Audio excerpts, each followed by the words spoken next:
नमस्कार। चलिए आज एक बहुत ही खास सफर पर निकलते हैं। ये सफर है भारत के उन 12 पवित्र स्थानों का जहां भगवान शिव स्वयं प्रकाश के स्तंभ के रूप में प्रकट हुए। देखिए, ये सिर्फ मंदिर नहीं है, ये तो ऊर्जा के बहुत ही शक्तिशाली केंद्र हैं। और हर ज्योतिर्लिंग के पीछे छिपी है एक अनोखी कहानी। तो आइए आज उन कहानियों को जानते हैं। तो सबसे पहले ये समझते हैं कि आखिर ज्योतिर्लिंग है क्या। देखिए, ज्योति मतलब प्रकाश और लिंग मतलब प्रतीक। तो ये भगवान शिव की उस अनंत ऊर्जा का प्रतीक है। जरा सोचिए, एक ऐसा प्रकाश का स्तंभ जिसका न कोई शुरू है न कोई अंत। तो हमारा ये सफर कुछ इस तरह से आगे बढ़ेगा। सबसे पहले तो हम ज्योतिर्लिंग का मतलब समझेंगे, फिर चार चार के हिस्सों में सभी 12 पवित्र कहानियों को जानेंगे और आखिर में बात करेंगे इनके असली मतलब की। तो चलिए शुरू करते हैं। तो चलिए सबसे पहले बात करते हैं शुरुआती 4 ज्योतिर्लिंगों की। इनकी कहानियों में ना श्राप भी है, एक दिलचस्प मुकाबला भी और भगवान शिव का अपने भक्तों के लिए संरक्षण भी। पहली कहानी शुरू होती है गुजरात के सोमनाथ से। सोचिए, चंद्रदेव को एक ऐसा श्राप मिला कि उनकी रोशनी, उनकी चमक धीरे धीरे पूरी तरह खत्म हो जाएगी। तब उन्होंने भगवान शिव की शरण ली और शिव ने न सिर्फ उन्हें बचाया बल्कि हमेशा के लिए चांद के घटने और बढ़ने का यह खूबसूरत चक्र बना दिया। तभी तो वो कहलाए सोमनाथ, यानी चंद्रमा के नाथ। अब चलते हैं आंध्र प्रदेश। यहाँ की कहानी एक बहुत ही प्यारी, कह सकते हैं एक दिव्य पारिवारिक होड़ की है। गणेश और कार्तिकेय में शर्त लगी कि कौन पहले दुनिया का चक्कर लगाएगा। गणेश जी ने अपनी बुद्धि का इस्तेमाल किया और अपने माता पिता शिव और पार्वती की ही परिक्रमा कर ली, क्योंकि उनके लिए तो वही पूरी दुनिया थे। कार्तिकेय नाराज होकर चले गए और शिव पार्वती उनके इंतजार में वहीं विराज गए। मल्लिकार्जुन यानी मल्लिका जो मां पार्वती हैं और अर्जुन जो स्वयं शिव हैं। अब बात करते हैं उज्जैन के महाकाल की। ये कहानी शिव के रौद्र रूप की है, उनके रक्षक रूप की। एक राक्षस था दूषण, जो भक्तों को बहुत सता रहा था। तब शिव धरती से एक जोरदार हुंकार के साथ प्रकट हुए और बस एक ही पल में उस राक्षस को राख कर दिया। वो समय के भी स्वामी हैं, इसीलिए तो कहलाए महाकाल। मध्य प्रदेश में नर्मदा के किनारे ओंकारेश्वर की कहानी बड़ी अनोखी है। यहां विंध्य पर्वत ने इतनी कठोर तपस्या की कि शिव प्रसन्न हो गए। ऋषियों ने जब उनसे वहीं रहने का अनुरोध किया तो ज्योतिर्लिंग 2 हिस्सों में बंट गया, ओंकारेश्वर और ममलेश्वर। हैं तो 2 पर गिने एक ही जाते हैं।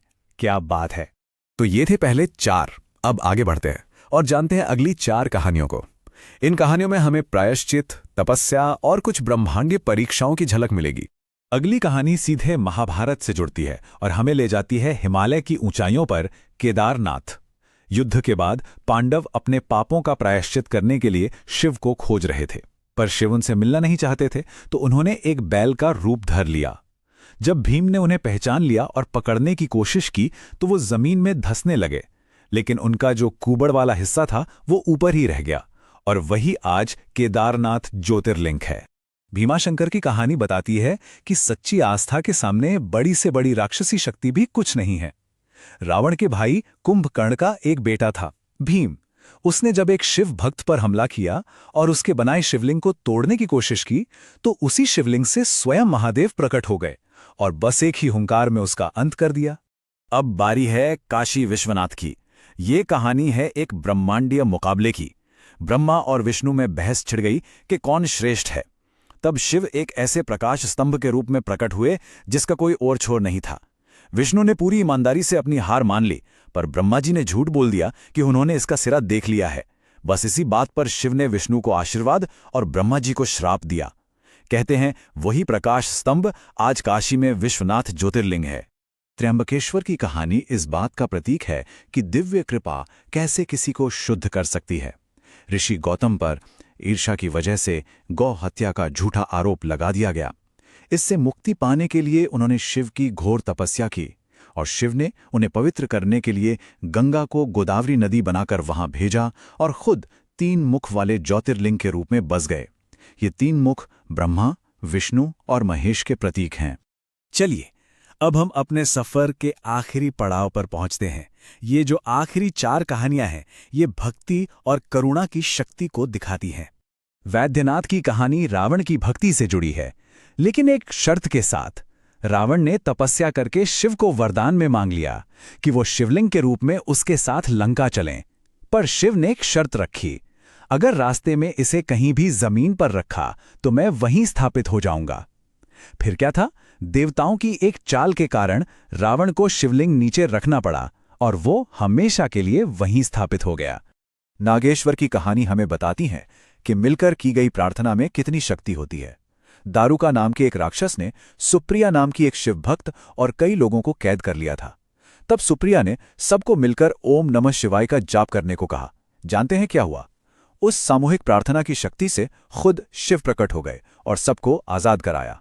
अब चलते हैं रामेश्वरम, जिसकी कहानी सीधे रामायण से जुड़ी है। देखिए, रावण एक ब्राह्मण था, तो उसका वध करने के बाद भगवान राम को ब्रह्महत्या के पाप का प्रायश्चित करना था। इसके लिए उन्हें शिव की पूजा करनी थी। हनुमान जी को कैलाश भेजा गया शिवलिंग लाने, पर उन्हें देर हो गई। तब माता सीता ने समंदर किनारे रेत से ही एक शिवलिंग बनाया और भगवान राम ने उसी की पूजा करके अपना प्रायश्चित पूरा किया। और अब 12वीं और आखिरी कहानी घृष्णेश्वर की। ये कहानी दिल को छू लेने वाली है। घुष्मा नाम की एक महिला थी, शिव की परम भक्त। उसकी अपनी बहन ने ईर्ष्या में उसके बेटे की हत्या कर दी।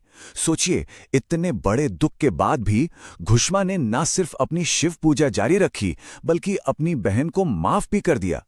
उसकी इस अटूट भक्ति और करुणा से शिव इतने प्रसन्न हुए कि उन्होंने उसके बेटे को जिंदा कर दिया और खुद वहीं ज्योतिर्लिंग के रूप में हमेशा के लिए बस गए।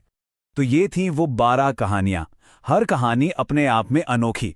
पर सवाल यह है कि इन सब को एक साथ क्या जोड़ता है। चलिए अब इसके गहरे मतलब को समझते हैं। ये 12 पवित्र स्थान, 12 अलग अलग कहानियां, पर इन सब के केंद्र में है एक ही दिव्य उपस्थिति। जरा सोचिए, ये ज्योतिर्लिंग एक तरह से पूरे भारत में फैला हुआ एक आध्यात्मिक नक्शा बनाते हैं, शिव की मौजूदगी का सबूत देते हैं। ये हमें दिखाते हैं कि ईश्वर तक पहुंचने का कोई एक रास्ता नहीं है, चाहे वो तपस्या हो, ज्ञान हो, अटूट भक्ति हो या सिर्फ सच्ची करुणा। ये सब रास्ते उसी एक मंजिल तक जाते हैं। तो जाते जाते बस एक सवाल, अगर ये कहानियां वाकई एक आध्यात्मिक नक्शा हैं, तो उस नक्शे को समझने का ये जो सफर है, ये हमारी अपनी जिंदगी में मतलब ढूंढने की कोशिश के बारे में हमें क्या सिखाता है? इस पे जरूर सोचिएगा।